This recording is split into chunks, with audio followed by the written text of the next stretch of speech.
बहू। जनक पेशे से एक बहुत अच्छी वकील थी, लेकिन कहते हैं ना, बहू कितनी भी बड़ी तोप क्यों ना हो, सास के सामने तो भीगी बिल्ली ही होती है। अरे जनक, क्या बात है? आज रोटी नहीं मिली अभी तक। ये तेरा कोर्ट नहीं है जो आज फैसला ना हुआ तो कल की तारीख मिल जाए। रोटी तो रोज वक्त में चाहिए। हाँ। माँ जी, रोटी तो कब की बन गई। मैंने आपको कहा तो खाना खाने के लिए, आपने शायद सुना नहीं होगा।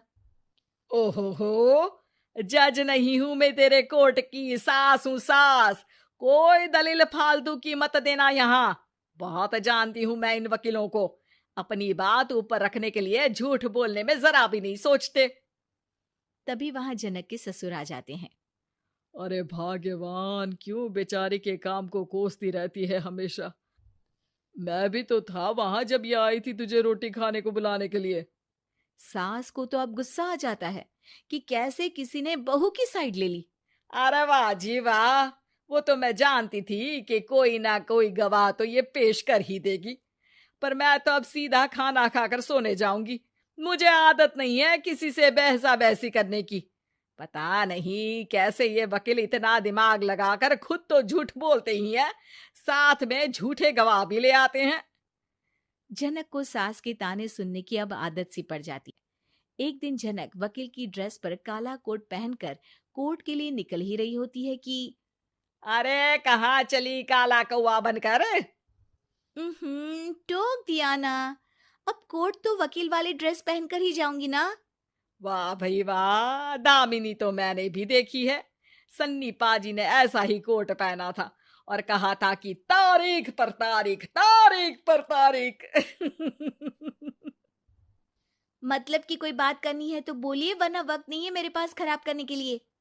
अरे पता नहीं तुझ में क्या देखा मेरे बेटे ने, सारा दिन वकीलों वाली बहस करती है, भोली भाली सास के साथ। अच्छा सुन, जो इतनी बहस मेरे आगे करती है ना, जरा अपने बॉस से कर ले, जो 1 साल भी ना हुए तेरी शादी को और काले कपड़े पहना दिए। अंदर जा और लाल कोट पहन कर आ, पता तो चले कि नई नवेली शादी हुई है। अरे माँ जी, कोर्ट में मेरा बॉस क्या करेगा? ये तो पूरे देश की ड्रेस है वकीलों के लिए। लेकिन सास तो ठहरी सास। अच्छा, तो कोई जरूरत नहीं है 2-4 साल कोर्ट जाने की। शादी थोड़ी पुरानी हो जाए तब इजाजत दे दूंगी मैं तुझे काले कपड़े पहनने की। अब क्या था, मन मारकर जनक को लाल रंग का कोट पहनकर कोर्ट जाना पड़ता है। उसके जाने के बाद आहा, बढ़िया, ये पूरे देश की ड्रेस की बात करने वाली। अरे पहना दिया ना लाल कोट। अब सास आए दिन या तो जनक को उसके काम का ताना देती, या फिर उसका काम छुड़वा देने की धमकी। तंग आकर एक दिन जनक पति से कहती है, मैं सोच रही हूँ कि कोर्ट जाना बंद ही कर दूं। अरे क्यों यार, इतना अच्छा करियर है, क्यों छोड़ने की सोच रही हो? अरे लाल रंग का कोट पहनकर जाना पड़ता है। हर बात पर सास ताना देती है कि वकील तेज होते हैं, सवाल जवाब करते हैं, झूठी दलीलें देते हैं। अरे तो ठीक है ना, वो जो कहती है अपनी समझ से कहती है, लेकिन तुमको तो पता है ना कि सच्चाई क्या है। जनक को पति की बात से हौसला मिलता है कि तभी घर पर कुछ लोग आ जाते हैं। अरे आइए पंच साहब, कैसे आना हुआ? अरे भाई साहब, सुना है कि आपकी बहू वकील है। तभी वहां सास आ जाती है। हाँ है तो, लेकिन क्या हुआ? फिर कहीं बहस कराई क्या? अरे हम तो खुद दुखी है उसके व्यवहार से। अरे भाभी जी, आपको तो पूरा मोहल्ला जानता है कि आप कितना बोलती है। फिर हम यहाँ बहू रानी की कोई शिकायत नहीं, बल्कि अपनी परेशानी लेकर आए हैं। ससुर जी खुश हो जाते हैं। हाँ हाँ, मैं अभी बहू को बुलाता हूँ। जनक वहां आती है, सबको नमस्ते करके बैठ जाती है। बहू रानी, हमारे गांव में बड़ी मुसीबत आ गई है। अब तो पूरे गांव की जिम्मेदारी मानो तुम्हारे कंधों पर है। अरे ना ना, इससे तो घर की जिम्मेदारी पूरी नहीं होती, ये गांव की जिम्मेदारी क्या लेगी? भाभी जी, आप चुप हो जाओ। यहाँ पढ़े लिखे लोगों की बात हो रही है। आप जाओ, जरा रसोई से सबके लिए चाय लेकर आओ। मैं कॉफी लूंगी। हाँ हाँ, वकील साहिबा के लिए कॉफी। सास सर पैर सब पटक कर वहां से निकल जाती है। बहू, गांव में पानी नहीं आ रहा है। पड़ोसी राज्य ने हमारा पानी रोक रखा है। हम्म, इसका मामला तो बड़े कोर्ट में चलेगा पंच जी, लेकिन ऐसा क्यों?